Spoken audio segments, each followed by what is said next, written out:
Nice, man. What was your name? George. George. Yeah, I'll shoot you an email. All right. Sweet.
Subcommittee on Oversight and Intelligence will come to order. Without objection, the chair may declare the subcommittee in recess at any point.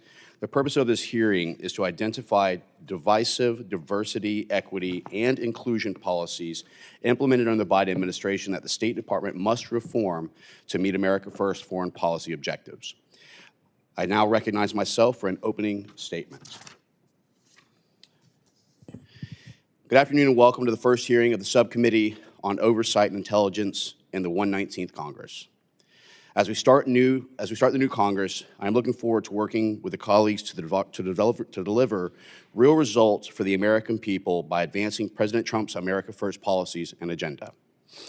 Over the next few months, through our State Department reauthorization deliberations, this subcommittee will work to identify areas of the Secretary's office or the S Bureau that must be reformed and reprogrammed to reorient the United States as a leader on the world stage while ensuring that taxpayer dollars are effectively used to bolster U.S. national security efforts. For far too long, the State Department prioritized radical liberal political ideologies and woke policies over advancing diplomatic objectives that serve American interests and protect the American people from our adversaries. While the Biden administration was trying to figure out what pronouns to use, our adversaries grew stronger and more emboldened. China aggressively enforced unlawful territorial claims in the South China Sea and has undermined the United States and our allies at every turn. Russia invaded Ukraine, North Korea ramped up its military provocations, Iran advanced its nuclear weapons and ballistic missile programs, empowering its proxies to now cause chaos throughout the entire region of the Middle East. Israel was attacked, and global shipping routes in the Red Sea was blocked. Over the last 4 years, among others, the American people watched these foreign policy failures unfold and voted for real change and action on November 5th. The American people gave President Trump and the Republican-led Congress a mandate to reverse the damage and restore common sense to our federal government. Today, this subcommittee will take its first step to deliver on this mandate by examining the State Department's Office of Diversity and Inclusion. The Office of Diversity and Inclusion detrimentally influenced operations across the State Department by making DEI a core precept for promotion considerations within the ranks of the Foreign Service, granting passport applications the ability to select X as a gender, and using taxpayer dollars to fund numerous woke projects, including commemorating Black Consciousness Month with an event in which employees learned about the inclusive Afro-Brazilian culture through music and LGBTQI+ culture through Vogue dance in Brazil. That was a mouthful. These policies corrupted the core mission of the State Department, and we must restore unity and fundamental American principles to the department, eliminate wasteful spending, and ensure that President Trump's executive orders are fully implemented, not subverted by rebranding DEI-driven programs. It is our duty to ensure that Americans become safer, stronger, and more prosperous. I want to thank our witnesses for appearing before the subcommittee today, and I look forward to productive discussions on how we can enhance America's security through common sense policies and responsible leaderships.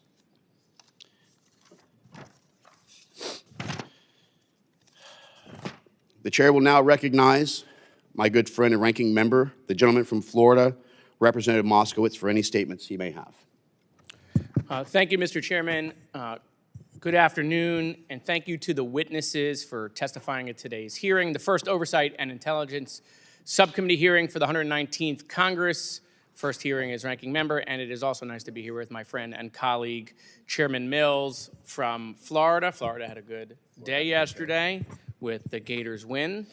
I would like to spend a few minutes focusing on the title of this hearing: Deficient, Enfeebled, and Ineffective. If I didn't know any better, I thought we would be talking about Trump's tariffs that were just put in place. In fact, if you listen to Elon Musk talking about the architect of the Trump tariff, the mastermind Peter Navarro, Elon calls him a moron. He calls him dumber than a sack of bricks. And then Elon apologizes to the sack of bricks because he thought he offended the sack of bricks by comparing them to Peter Navarro. I was looking forward to a meaningful discussion of our current foreign policy discussion, but the trend continues in this Congress. We don't want to do any oversight of the current administration or examination or discussion. even though that is kind of the point of this subcommittee, but instead we're focused on looking backwards, Biden-era policies. So we're going to talk about DEI. Newsflash to my colleagues across the aisle. You won, we lost. This was one of the issues on the ballot. There's an EO has been signed, DEI has ended, but yet we're still going to look backwards. Oddly enough, there were some of the programs and objectives that you rolled back that you also had in place during the first Trump administration that promoted diversity and inclusion. You know, there's this movie Spaceballs. I'm a big fan of this movie Spaceballs. There's a scene when Colonel Sanders and Dark Helmet are talking, and Colonel Sanders says to Dark Helmet, he says, "You're looking at now, sir. Everything that is happening now is happening now." And Dark Helmet says, "What happened to then? We passed it. When? Just now. We're at now. This is the present, okay? And not a single one of my colleagues want to talk about now. They want to talk about then. They want to talk about the past, okay? What I want to know is when will then be now? Soon, perhaps? Our witness today, Ambassador Gina Abercrombie-Winstanley, has experience on the ground in some of the most sensitive regions of national interest and extensive involvement in our national security apparatus. I want to welcome her and the other witnesses here today. The ambassador, after her term to Malta, served as the Chief Diversity and Inclusion Officer at the State Department. And I'm sure she'll be able to provide more detailed insight into the programs that the Trump administration has begun dismantling. You know, one of the things I want to talk about and end with here in my opener, Mr. Chairman, is that it is a bipartisan objective, Democrats and Republicans, to talk about what's happening with China. We had a China Select Committee that was very bipartisan, but my colleagues seem to be undermining that effort because of what the freezing that has gone on with foreign aid. Any member who has traveled around the world and met with world leaders, met with ambassadors, knows every time the United States removes a dollar from foreign aid, every time we withdraw and create a vacuum, China is coming in and is developed and making more friends, the United States, having more leverage, having more influence. We want to fight Belt and Road. Well, we can't withdraw. We can't isolate. And what's been going on within the State Department, what's been going on within the administration is absolutely against what we're trying to accomplish on China. These tariffs that the president is putting in place on China, well, the other piece to that is to isolate China from the rest of the world at the same time, but we're not. And we're fueling other countries to turn to China, to run to China as we withdraw our foreign aid. America first can't be America alone. And that's where we're headed with the current policies of the administration. With that, Mr. Chairman, I yield back. Thank you, Ranking Member. Like yourself, I was also a bit confused whenever we talked about deficient, enfeebled, and effective. I thought we were talking about Biden's entire administration over the last 4 years. But I'll also remind our Ranking Member that in order to understand the mistakes that was made in the past, we have to resurface and rehash these issues so that we can prevent them from occurring in the future, not just continue to make the same mistakes over and over because we didn't learn from them. Other members of the committee are reminded that opening statements may be submitted for the record. We're pleased to have our distinguished panel of witnesses before us today on this very important topic. Mr. Simon Hankinson, I apologize if I mess up anyone's name, is a senior research fellow at the Heritage Foundation. Mr. Hankinson has served as a Foreign Service Officer in the State Department for over 20 years, and thank you for your service. Mr. James Rogers serves as a Senior Counsel for the America First Legal. Prior to joining America First Legal, Mr. Rogers was Senior Litigation Counsel at the Solicitor General's Office of the Arizona Attorney General's Office. Mr. Rogers also serves as a Foreign Service Officer in the State Department for 6 years. Thank you so much for being here. Ambassador Gina Abercrombie-Winstanley served as the Chief Diversity and Inclusion Officer for the Department of State under the Biden administration. This committee recognizes the importance of the issues before us and is grateful to have you here to speak with us today. Your full statements will be made part of the record, and I'll ask each of you to keep your spoken remarks to 5 minutes in order to allow members time for the questions. I now recognize Mr. Hankinson for his opening statement. Thank you, Chairman Mills, Ranking Member Moskowitz, members of the committee. The views I express in this testimony are my own. My only prayer for the future of diversity and inclusion is that we invest in and nurture talent no matter what they look like.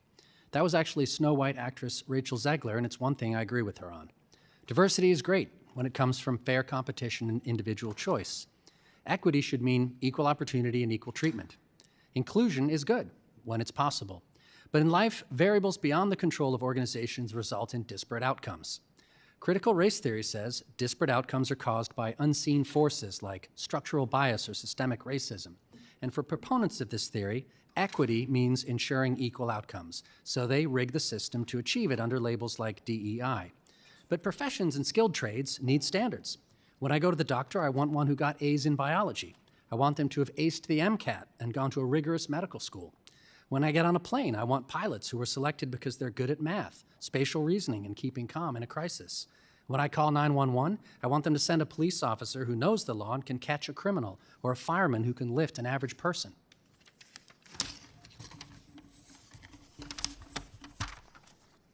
There are two ways to get diversity in selective professions. You can educate everyone to a high standard and let them compete, or you can discriminate to get the sex and race percentages you want.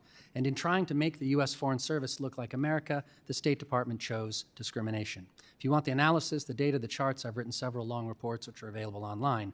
But there's no systemic evidence of bias at the State Department against favored minorities.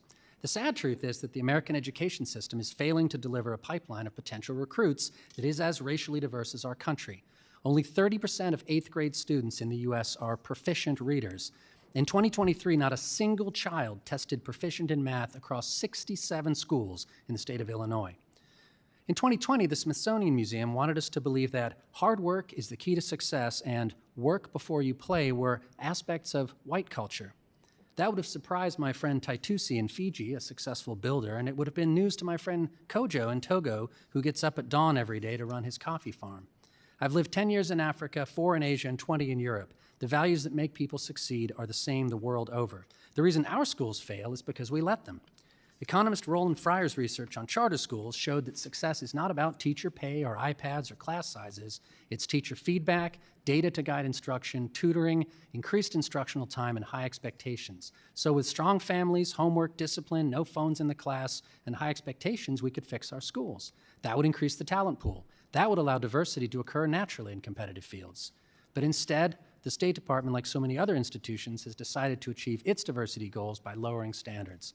And meanwhile, in our foreign policy, rather than following its own joint strategic plan and concentrating on the values at the heart of the American way of life, the department has pursued a leftist agenda. The Biden State Department's Equity Action Plan contained the word equity 113 times, but equality appeared only 7 times.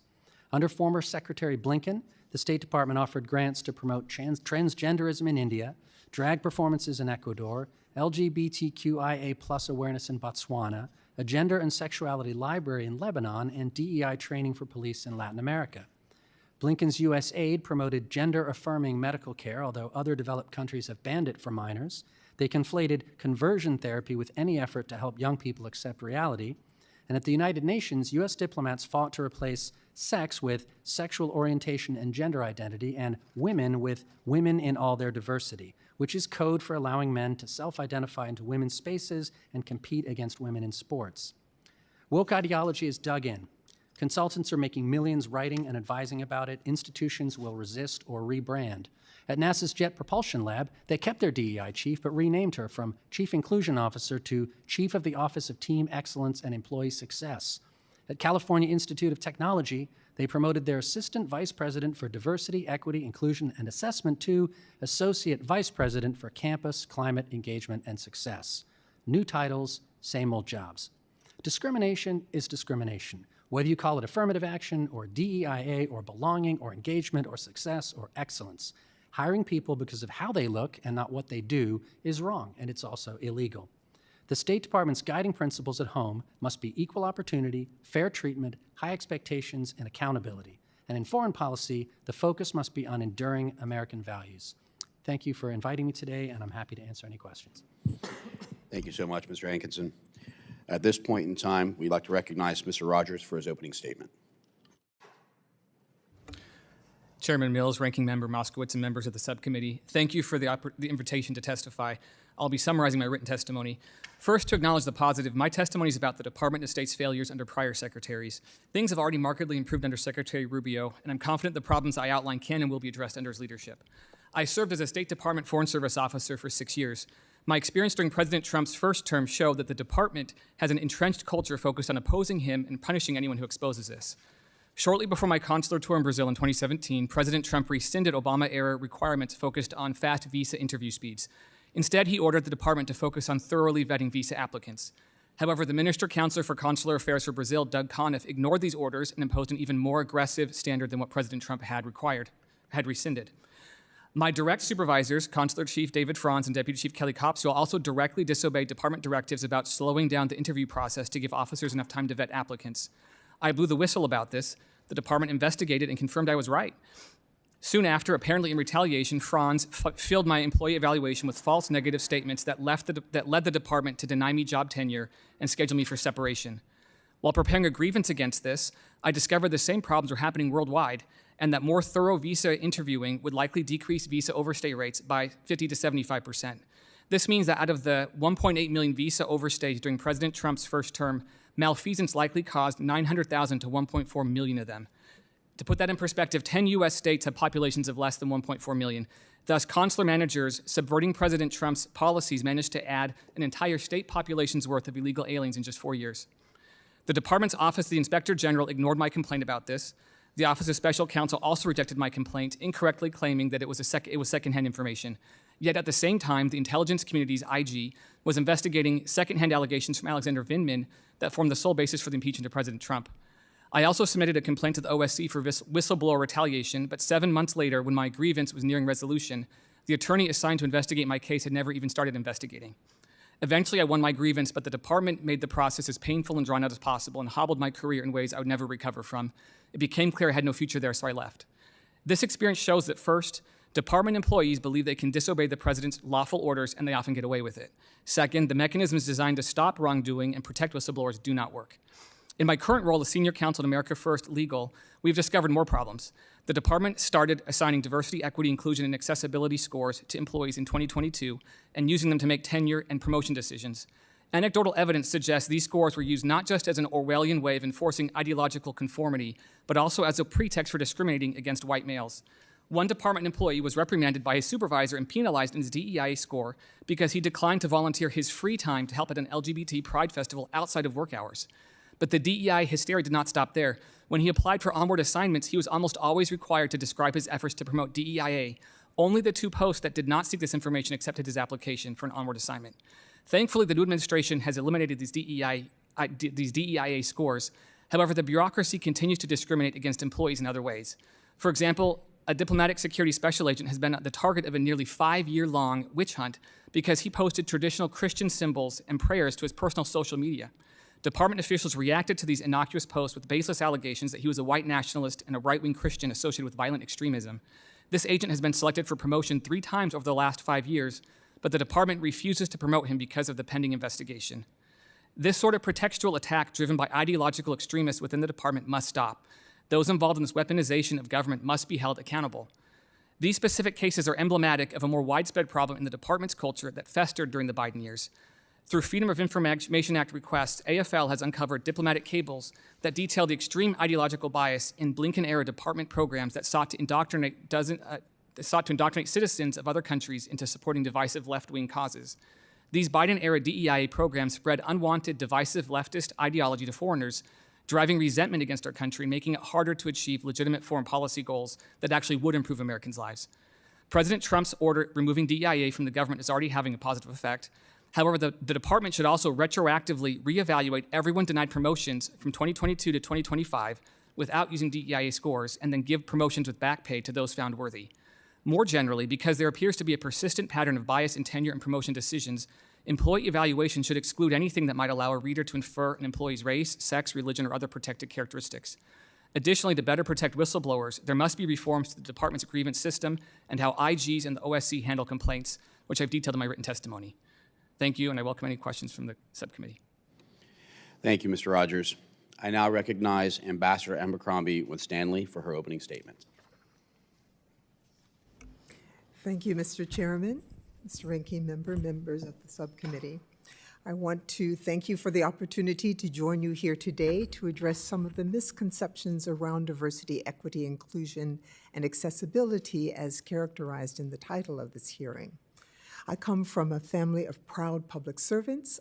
I have 3 siblings, an older brother who served in the Army, a younger one who is a submariner veteran, and a sister who is a retired Navy captain. But I'm the only one who faced a terrorist attack while serving her country in the Middle East. During 30-plus years of assignments in the State Department, I stepped up to challenges in Cairo, Jakarta, Baghdad, and the Gaza Strip. Because of the stellar record and more, I was selected as the first woman to lead a diplomatic mission in Saudi Arabia. America got to show her best leaders come from all backgrounds. So when called on to go to one of the most conservative nations in the world as a working mom with a young family, I was honored to go. And when terrorist threats required my family's evacuation and separated us for 18 months, I stayed. My presence conveyed a powerful testimony about the rights, capabilities, and patriotism of women without uttering a word. Even so, the most challenging assignment that I took on in my 30-plus year career was to support my colleagues, all of them, as Chief Diversity and Inclusion Officer for the department, CDIO. Why do the hard and too often misunderstood work to ensure America's representatives represent the breadth and complexity of our nation? Well, as Secretary Rubio said at my first hearing as CDIO, not only is our nation's diversity our strength, but if our workforce doesn't reflect our population, then it merits inquiry. So 3 reasons. We aim to create a system that ensures the very best rise to the top. There's no difference in this administration's stated goal of a merit-based society and the goals of the DEIA effort that I oversaw at the State Department. And we worked to address behavior that too often led to EEO complaints. 2, we wanted to save taxpayer money. It takes hundreds of thousands of dollars to train and ship around the world highly talented and highly trained representatives. When talent leaves early and takes those skills with them, America loses. The department has lost valuable talent, perhaps like the gentleman next to me, because they lost faith in the system. And 3, we have to walk the talk. In order to remain a great power, America's word must be trusted. We've told the world we believe in a level playing field, and our history of service and achievement, from Nobel Prize winner Ralph Bunche, the Tuskegee Airmen, Navajo Code Breakers, and Dr. Samar Attar show the world what we are capable of. And don't forget, the DEIA unit got its start under President Trump, and I thank him for that. But President Biden understood that we needed a larger effort to tackle well-embedded cronyism. Common sense tells us to deal successfully with the world's issues, it's not enough to tap a few viewpoints, a few backgrounds, a few experiences. We need diplomats who can connect and engage with the range of humanity. Foreign service officers advocate for America's priorities at community centers. Government buildings, yes, but factories, remote border crossings, and farms and town squares. And let me be clear, every change we made, every effort we undertook, every data point we gathered was cleared by our lawyers. The Department of State has some of the finest and most conservative lawyers in the government, and I can confidently say that we followed the law and the intent of Congress. There were no so-called DEIA hires, and anyone who says otherwise is misinformed. Our focus was to dismantle cronyism, bring transparency, and build trust. So let me talk about a few of the programs that we started. Our method of assigning most diplomats is to have a bid list where everybody can see what assignments are open, but in a key position, the Deputy Assistant Secretary position was more secretive. Those positions weren't advertised or competed. You had to be known to the Assistant Secretary or someone in the Assistant Secretary's circle. You had to have the right connections, be in the in crowd. And because of this opacity, only certain people even knew that the position was open and available. This cronyism was far from meritocracy. and the Office of Diversity and Inclusion led the efforts to ensure that these positions, like others, were advertised and openly competed. Is this something that the American people would want to see turned back? This transparency? And I can tell you the first recipient of that DAS position under this new system was a white male. He wasn't the only one, but he was the first one, because inclusion means everyone. Another priority was to bring transparency and fairness to the assignments at a lower level. We brought strong business practices to improve our selection processes. We brought in standardized questions and panel interviews, something that business has been using for years, but the Department of State had not. And one of my favorite changes was modeled on the U.S. military culture, something I heard from my siblings all the time. We've got your back. My office worked with key stakeholders in the building and our embassies abroad and host governments to put a stop to widespread harassment and discriminatory treatment to some of our diplomats from various agencies at embassies overseas. Many reported being stopped, questioned, detained, even harassed by government officials in a way that would be illegal in the United States. Sometimes the diplomats... Madam Ambassador, your time Yes. is up. All right, you see I'm excited about these programs. Thank I am you. as well. Well, thank you, Madam Ambassador. I now recognize myself for 5 minutes. You know, I want to go over a couple of things that you just made mention of. You talked about inclusivity means everyone. Can you tell me how doing an actual event which is only tailored towards a certain gender or a certain sexual preference or a certain racial bias is in some way inclusive of all, as opposed to just saying that everyone is welcome? Mr. Chairman, when you say doing a certain event, are you talking like Let's a just Black say, for History example, an Month event or Women's History? LGBTQI event. Do you think that's inclusive of every individual, that they would feel that that's something that they want to partake in? So I believe that it is a learning experience for people who don't belong to that group. That's why But again, I'm affinity asking, groups- it's not about learning. We do that a lot. So I work in the Yes, you Foreign said, Service is it as well. inclusive? And I know for a fact that we learn about cultures, we learn about regions, we learn about the idea of not just cultural exchanges, but also what are some of the actual norms that you can actually learn about that allows you to be a better diplomat so that you can engage with them, because sometimes people are a little more vague and ambiguous in how they say things, but it's a cultural issue, not that they're trying to evade the question. So I understand that portion of it. Okay. But what we're talking about is inclusivity means everyone. Yes. So when you section off particular groups, do you think that that is inclusive when you're trying to tailor money to only go towards those particular groups for particular events? The point is to bring in underrepresented groups. That is why, and we have the statistics. GAO's done reports for many years that show we have underrepresented groups in the Department of State. Therefore, while we hire for merit only, we do have to recruit in a more focused fashion for different groups. People But are in don't you different believe, though, that meritocracy should be the only merit in which you're actually judged upon or that you're graded upon? Yes. Shouldn't matter any other factor other than who is the very best at being able to do a job. And I don't think that, having served in the United States military for a number of years, I don't think once did I look to my left and right and say, gosh, I sure hope that he knows his pronouns.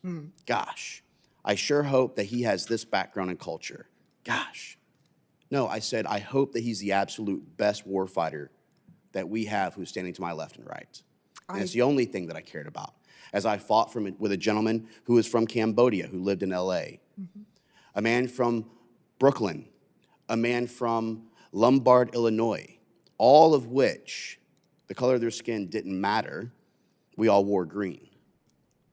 And that actually matters, more so than any other diversity, equity, inclusion, which has been nothing but a divisive tool. But I will ask this. Can you please outline how much money did the department allocate to fund the Office of Diversity, Equity, Inclusion every fiscal year? Every fiscal year. At the beginning, my first year, our budget was about $2.2 million. By the time I left, it had grown to about $7 million, and these figures are, you probably have access to them already, of course.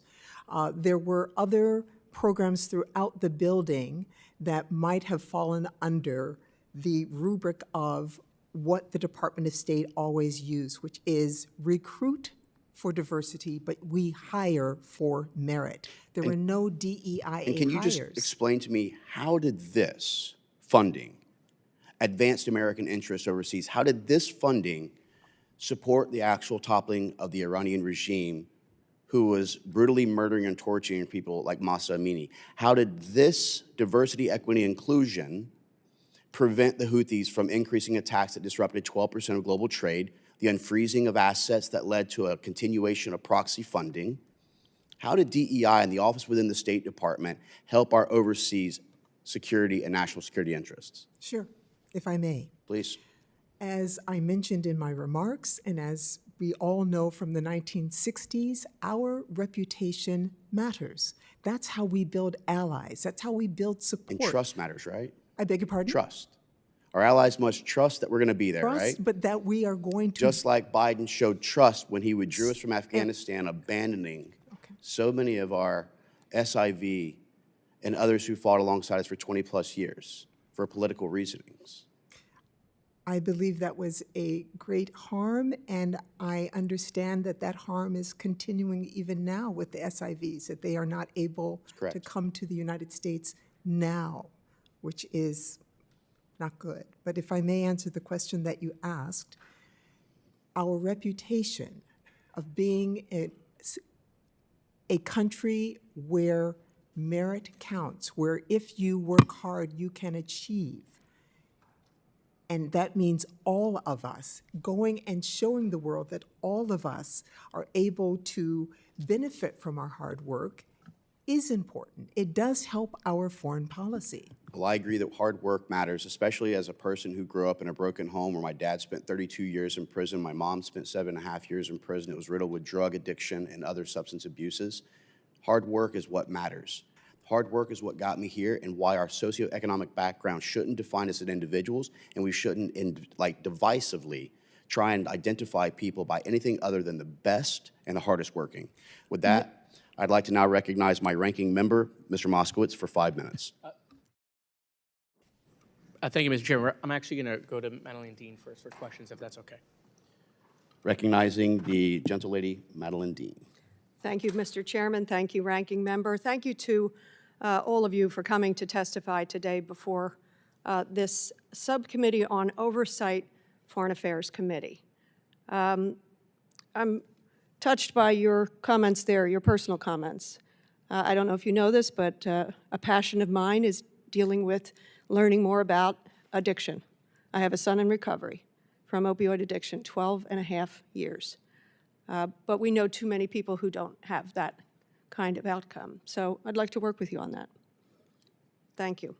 I'm going to start with some words. Pete Buttigieg once explained DEI as a set of opposites. The opposite of diversity is uniformity, he said. The opposite of equity is inequity. The opposite of inclusion is exclusion. The values and principles of our country are not uniformity, inequity, and exclusion. That's not the America I know, nor is it the America I will ever fight for. Mr. Chair, is the committee aware of who is President of the United States today? Donald J. Trump. It's not Joseph R. Biden. This backward look on a topic of DEI is such a misuse of our time. It's a misuse of your time. The role of this Foreign Affairs Committee in oversight is important, yet Republicans have decided that relitigating the Biden administration is a better use of our time. I disagree, because oversight is important. There are plenty of actions by the current administration that warrant oversight. Here are just 3 examples.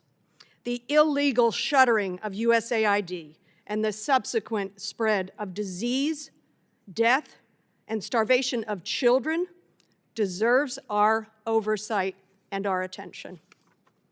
2, the National Security Advisor's irresponsible and likely criminal use of Signal, and apparently many, many times, as well as Gmail, recklessly compromising our own national security and a military operation, as well as intelligence officers and military personnel, boy, that deserves congressional foreign affairs oversight.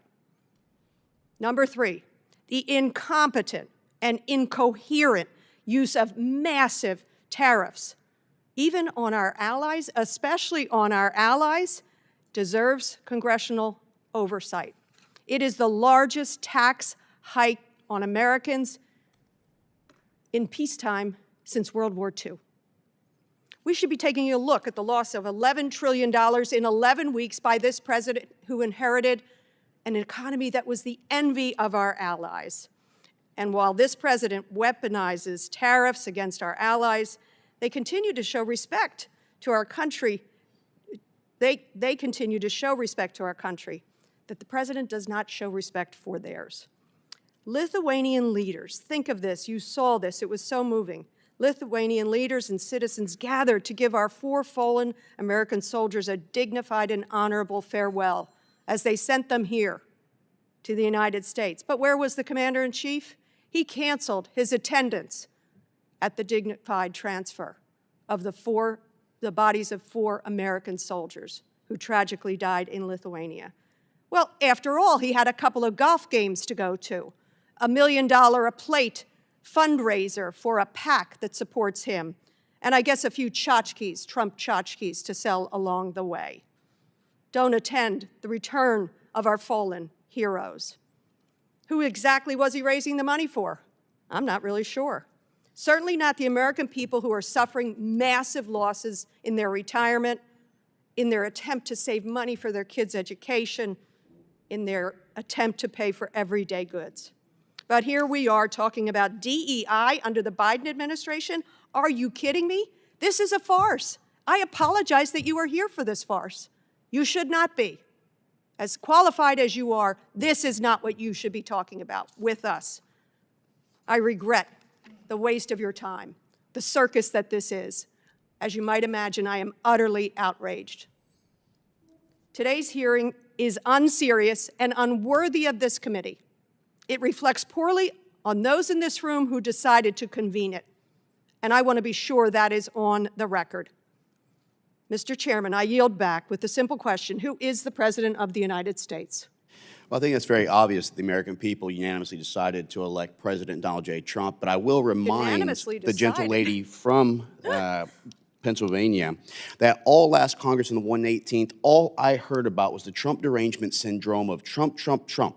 But yet you want to talk about the 4 bodies. Let's talk about when Joe Biden was checking his watch while they were offloading what was his responsibility and his failure on August 26, 2021, 96 when we members, lost 13. 96 members have been returned. Donald Ms. Trump Dean, was there Ms. for Dean, 4. I reclaim. Ms. Dean, your time is over. To enter some documents in the record. Without objection. Let me just So tell you ordered. what they are. I'll enter into the record FY22 NDAA, which had bipartisan support, including Secretary Rubio, who was an original co-sponsor that explicitly endorsed promotion of DEI.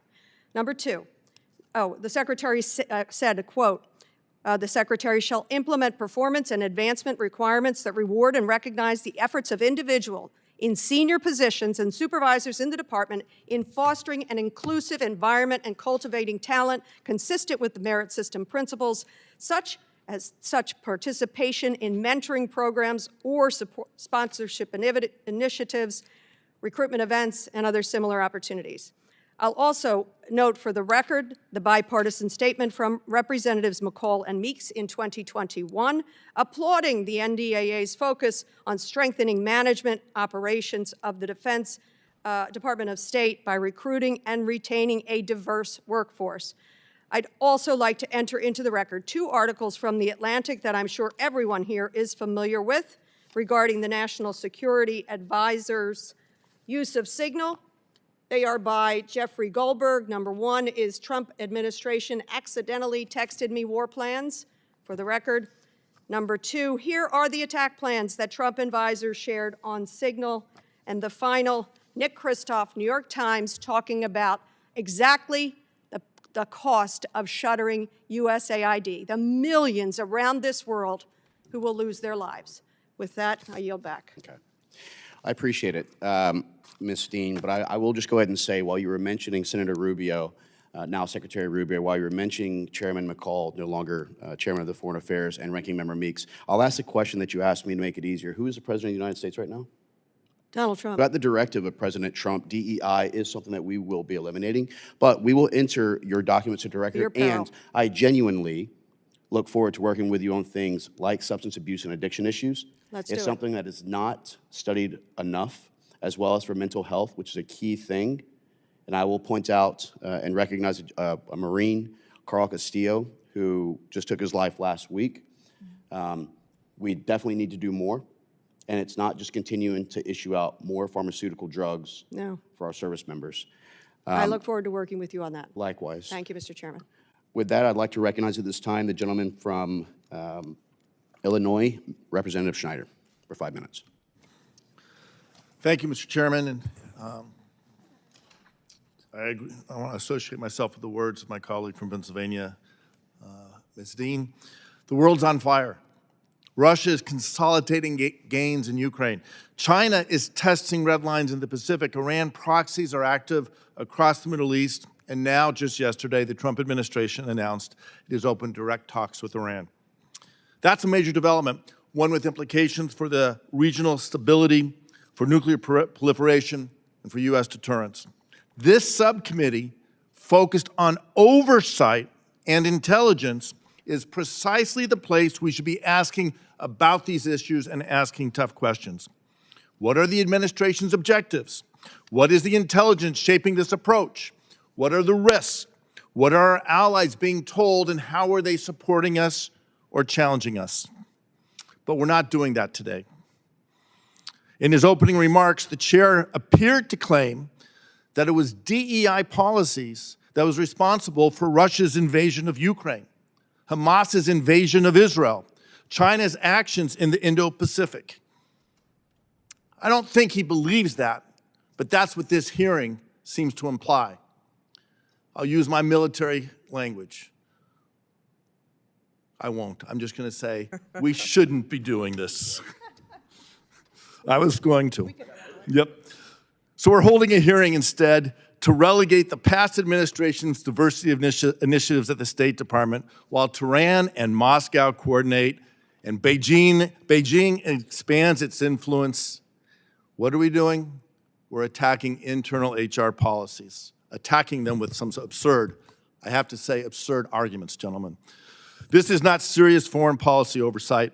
It's a political sideshow, and it's a profound abdication of the responsibility we hold in this committee as members of Congress. To be clear, I don't defend every initiative of the previous administration. I didn't then, I don't now.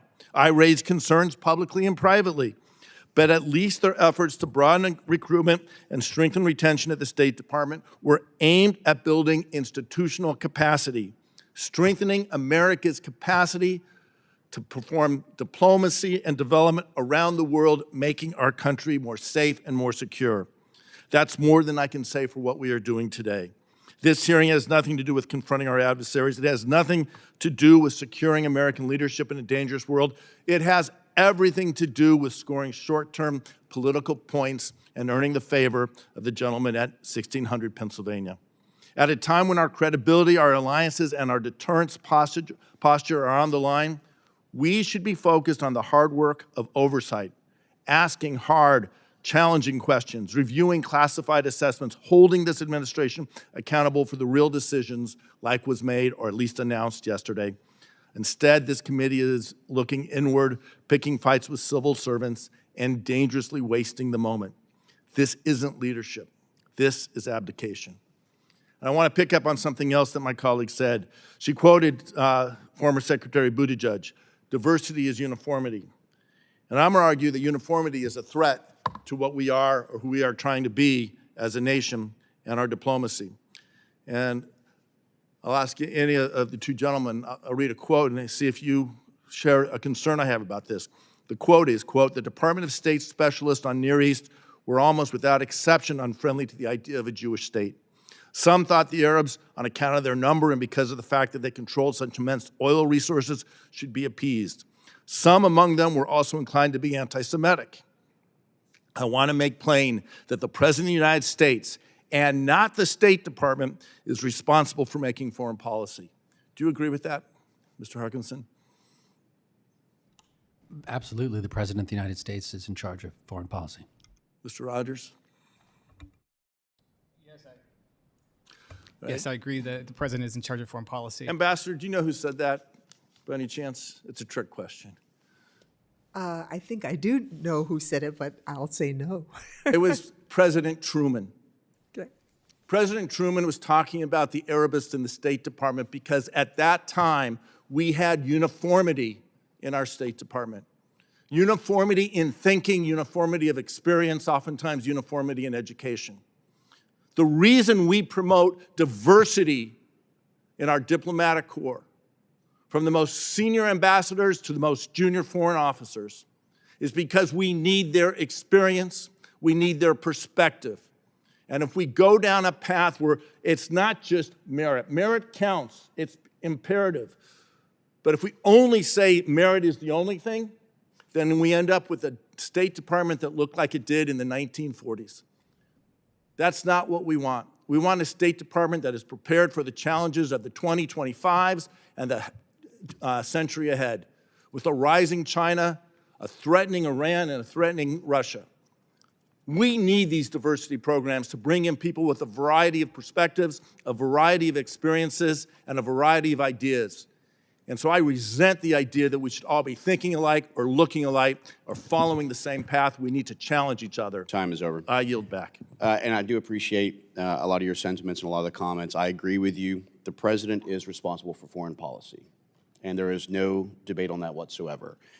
President Biden's responsible for the increase in Iranian aggression, for the defunding of many of the programs that were working, for Russia's continual focus whenever he wouldn't actually authorize lethal aid. It was President Trump who actually authorized lethal aid for the Ukrainians. It was President Biden who actually delisted the Houthi rebels that's disrupted 12% of global trade. Are we extending And time for debate? I'm happy to. Okay.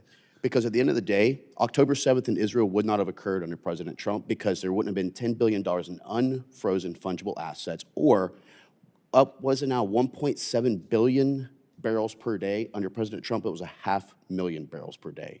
When you talk about the illicit oil and ghost ships that are going.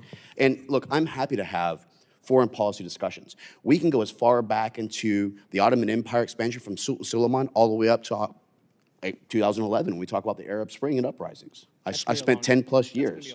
It'd be a little bit long hearing. But I spent over 10 years in the Middle East, deployed in multiple locations. Foreign policy I do care about. But what I also care about is the strength of the State Department, same way I care about the strength of the armed services, which I know you do as well. And when I talk about, and Mr. Hankinson said it correctly, I don't care what my heart surgeon looks like. I care about whether or not he or she is the best at what she does. So when you say that if we only base it on merit, that's a mistake, I disagree. I think having the best and the brightest, regardless of what they look like, is the only thing that should matter. So I appreciate that. There was a time when merit was defined as, did you have an Ivy League education? To get that Ivy League education, you had to come from the prep schools of the East Coast. Right? Having the experiences, if I had more time to talk to the witnesses, I would ask the ambassador why it's important that we have people who can relate to the experiences and perspectives of the nations we are sending them to represent our nation. And by the way, happy to give a second round of questioning should you want to ask that. I'll wait. I'm here. At this time, I'd like to acknowledge my good friend, our ranking member, Representative Moskowitz.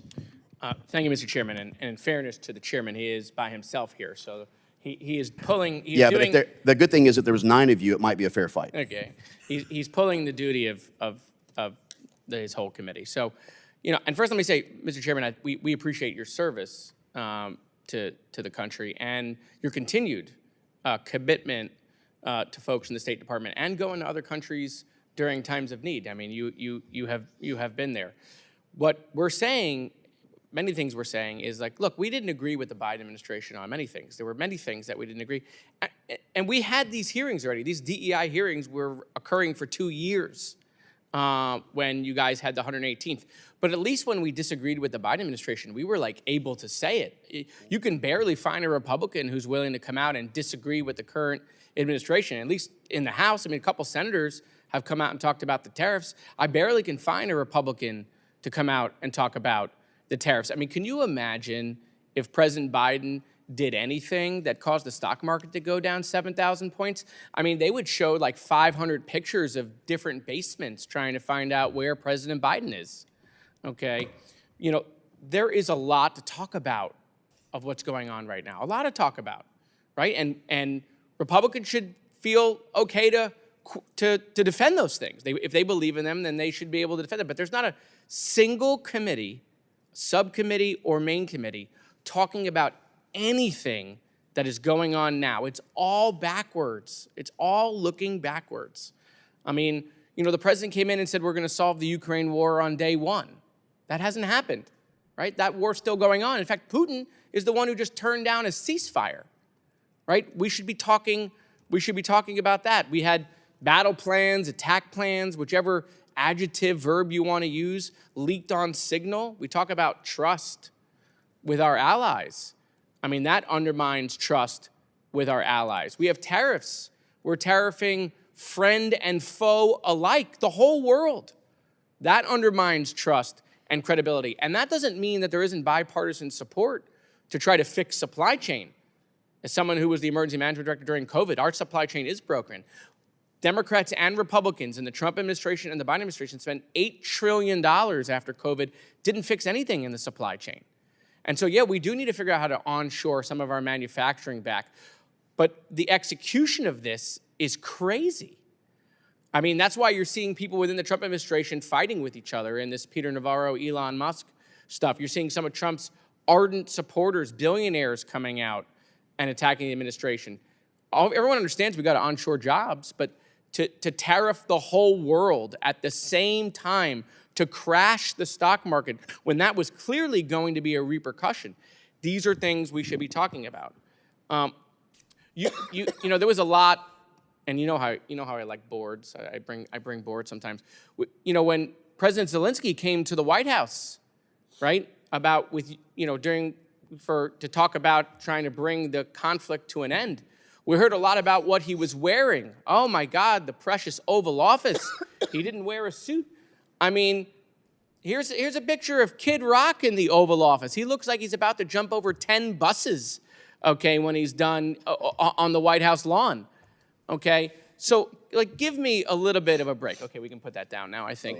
I think that picture solves itself. But, you know, what else are we talking about, right? Oh, Canada, they're going to be the 51st state. I'd love to have a hearing on that, right, to figure out how many people want to make that happen. By the way, if Canada were to become the 51st state, it'd be the last time we had a Republican president. It'd be the last time the Republicans ever controlled the U.S. House of Representatives, because between California and Canada, you'd have a lot more Democrats. We heard that we're all going to vacation in Gaza. I mean, are you guys excited to go vacation in the Riviera of the Middle East? You know, we've been treating Canada and Greenland for the first 3 months tougher than we were treating Iran. I'm glad now that we're focused on Iran. I'm glad that we're moving strategic resources there. It is an opportunity to talk about Iran. But we've been tougher on Europe for the first 90 days than we were on Tehran. And so there are lots of things that we can be talking about, Mr. Chairman, things that we haven't yet talked about, things that Republicans should feel comfortable in defending if they believe in them. But we're going back to hearings we've already had, not just in this committee, but a number of committees. And so that's why we're bringing it up, Mr. Chairman. My time is elapsed, and I yield back. Thank you. Thank you, Ranking Member. We will now go to a second round of questions. I will just state for the record that in order for us to move forward as a nation, we must understand the mistakes of the past. And while this is just our first hearing, I think it is apropos for us to go through the past so that our next hearings can focus on how do we actually resolve key issues. But we did talk about oversight. The role of oversight is also how taxpayer monies, us as good stewards, are being utilized. And I think that we have seen where the offices of DEI, utilizing the 2 million and 7 million and 10 million and continuing to go up in numbers, could have been better spent on things that we all care about. Stopping the Iranian regime from nuclear power and allowing it to be a democratically elected free Iran. Stopping Russia's aggression, making sure that it's territorial sovereignty, and stopping China's continuation of its advancement towards a one-nation unification towards Taiwan. So I'm with you 100%, and we all share that sentiment. At this time, I'll recognize myself for 5 minutes. Mr. Hankinson, can you please outline the impact that DEI policies have had on recruitment and retention across the State Department? On recruitment, we've essentially, we can debate what the term DEI hire means, but we have changed the way in which people come in. Instead of, you have to pass the written, then you take the oral, and then 10% of the people pass the oral. Now, you don't have to pass the written. They'll dig into that bucket with this holistic, or whatever you want to call it, character review, just like the universities do, so that they can get the right percentage. Then they put them into the oral after they've gone through this thing called a qualification evaluations panel, which again looks for personal essay, personal narrative, things that they can find to boost the right percentages, and then they pass 50% in the oral. So it's changed. I would say it's rigged the system to provide results that they want, as opposed to just judge people according to their abilities and merits. And so we've ended up with, and I take the point about diversity of viewpoint, I think is very important. Unfortunately, we've reduced the diversity of viewpoint, and we very much have a more left-wing State Department than we did back in the days of Truman and even 20 years ago. As far as morale, look, one side always wins when you rig a system, so I imagine they feel better. But the other side loses, and that's why, as Americans, it's always been so important that we judge each other not according to those immutable characteristics, but by the things that are more important. And I would say that has suffered in the past 5 years. Thank you so much. And this whole rebranding of DEI, Mr. Rogers, Mr. Hankinson, in what ways could DEI initiatives continue under a different name or office within the State Department? They can just, we've seen this happen in multiple government agencies and private corporations. They just change the job title of the person administering the program. They can rename the existing programs, but keep the same content of the programs and the rules that are applied.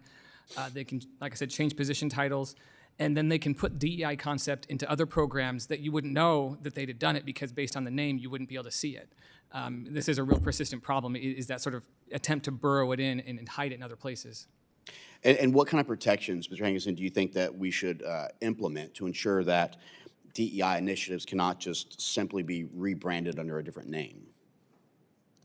It'll be difficult because they're pretty embedded, and a lot of people believe in them and do very well out of them. But I think one thing is oversight about where the money goes. The number I heard was more like $40 million over the past 2 fiscal years spent on DEI and related programs, because you have to count things like paying a trainer $10,000 to come and talk to people about microaggressions. So I think that stuff has to go, the things that are divisive. And then one suggestion that I have is to change the recruitment and the promotion process so that you eliminate all of the obvious factors that you can tell about somebody, like their sex and their race and so on, so that you can judge them on how they did their job, how well they speak the language, how many times they've been to the region, and so on. And just for the record, do you feel that since implementing the DEI officer, DEIA, that the State Department has become more effective in their diplomacy efforts and in securing U.S. national interests abroad? I believe in metrics, and I believe in proof, and the science. I don't see any metric by which you can judge that we have gotten safer, more prosperous, or more effective as diplomats as a result of spending this money. And I've seen some research that shows the exact opposite, that in fact morale and distrust and general sense of well-being among employees has gone slightly down. Mr. James, or Mr. Rogers, I'd love to hear your response as well. There's this saying, politics stops at the water's edge, that was popularized after World War II. And there's a reason for that. It's because when the department's not just the internal DEI programs, it's this promotion like we talked about in my testimony. The department's been promoting these DEI ideas all over the world. And that doesn't make us safer, because it's taking very divisive, contentious political issues we don't even agree on internally and trying to indoctrinate the rest of the world. The Foreign Service shouldn't be a missionary force to promote a certain ideology. And that encourages resentment among foreigners who don't accept the same cultural values. There's this whole idea from President Wilson of self-determination, And that just completely disrespects that principle that other countries should get to determine their own path forward rather than us dictating it to them. And Madam Ambassador, I'd be happy to hear your comments as well on whether or not you think that our U.S. national and security interests were advanced in areas in the Middle East to help with stabilization as a result of DEIA. Yes, I think they were beginning to be strengthened because we were walking the talk. And there's a reason that businesses, as well as others, change the titles but continue to do the work. That's because they know the value of the work. That's why there are companies like Costco, like Coca-Cola, like ELF that continue with these programs because they know that it's good for their customers and it's good for their workers. It's good management. If one of the programs I've listed for you is one that you would like to see go away, adding transparency and accountability, these are the things that we were working on to make a more inclusive and accountable and trusted organization. And I would be surprised to hear my colleagues suggest that there shouldn't be transparency in assignments or promotions. My time, unfortunately, has expired, but I believe that rebranding and rechanging the name is just trying to be tricky. With that, I'd like to recognize the gentleman from Illinois, Mr. Schneider, for 5 minutes. Thank you, and thank you for giving us the chance to ask questions again. Mr. Rogers, you talk about the United States promoting ideals or values. Should the United States be promoting democracy around the world? Yes, it should promote democracy, but democracy doesn't include promoting DEIA. I'm just asking, should we be promoting anti-corruption around the world? Absolutely. Okay.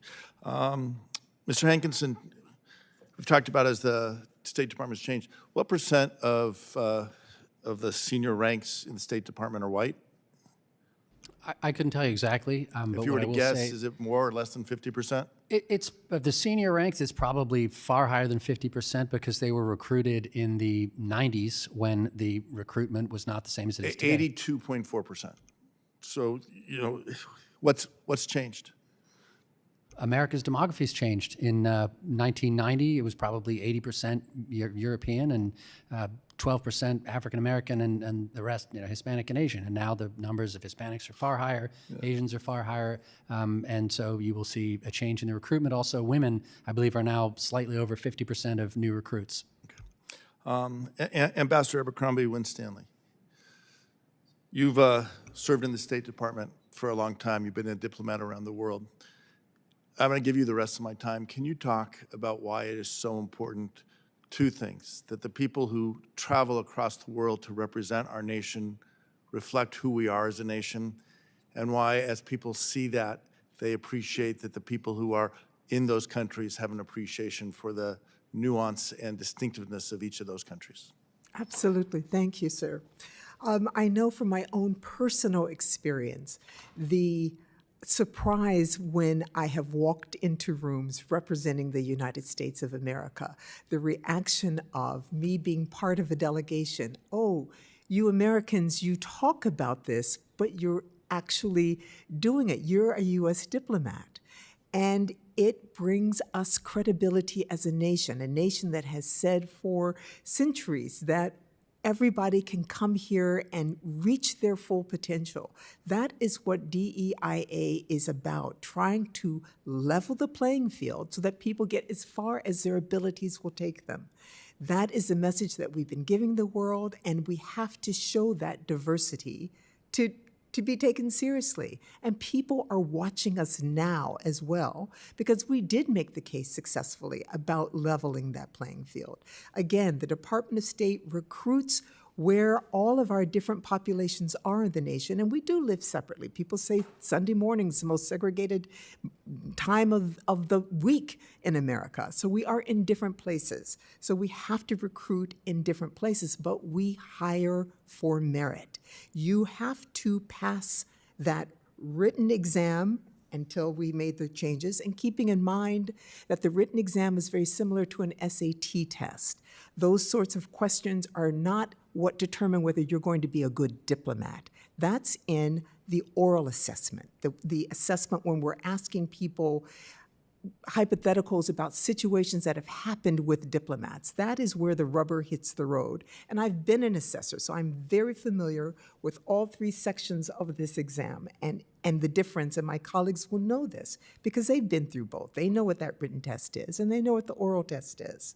So these are the things that help us get all of America through the door and out to the world. Languages, firsthand experiences with different cultures, my ability to blend in the streets of Cairo were what got my Arabic so good, and my ability to do negotiations in the vernacular, to do interpretations. When Governor Sununu came to Egypt, I was the one that was his interpreter for meetings. Those are the sorts of things that come because we have all Americans represented, and the world is watching us. We cannot give up on this, and people will continue to do it. They'll call it something else, but it's good leadership, it's good management to take care of all of your people, not just the ones that remind you of you or that you have something in common. They went to the same school as you. Take care of everybody. That's inclusion. And I'll add one thing with the writing test. I was an engineer undergraduate. Writing was not my strength. I know that if I was going to get into a career and succeed, I had to learn to write. But if I could get in the door, I would have the chance to gain those skills and use my other skills that come naturally to succeed. That's why we have to balance how we evaluate people, not with a standardized test, but with evaluations of what do they bring in the full package. I yield back. Thank you so much, Mr. Snyder. I'll just point out the fact that there's a difference in equity and equality.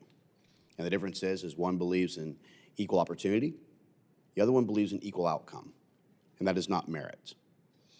And I will say one more time that it is important for us to understand the history and our past mistakes in order to try and advance and move forward to guarantee we have a stronger diplomatic corps, to make sure that our armed forces have everything they need, because none of our adversaries are scared by the ideas that we can he, him, she, her, they, them, or outpronoun them as we walk on to the battlefields, whether that be militarily, diplomatically, or economically. And I can tell you that the Ayatollah in Iran is not sitting there worrying about our diversity, equity, and inclusion. They're worried about the fact that this is the strongest nation on earth. I want to thank the witnesses for their valuable testimonies and the members for the questions. The members of the subcommittee may have some additional questions for the witnesses, and we will ask you to respond to these in writing. Pursuant to committee rules, all members may have 5 days to submit these questions and extraneous materials for the record, subject to the length and limitations. Without objection, the committee stands adjourned.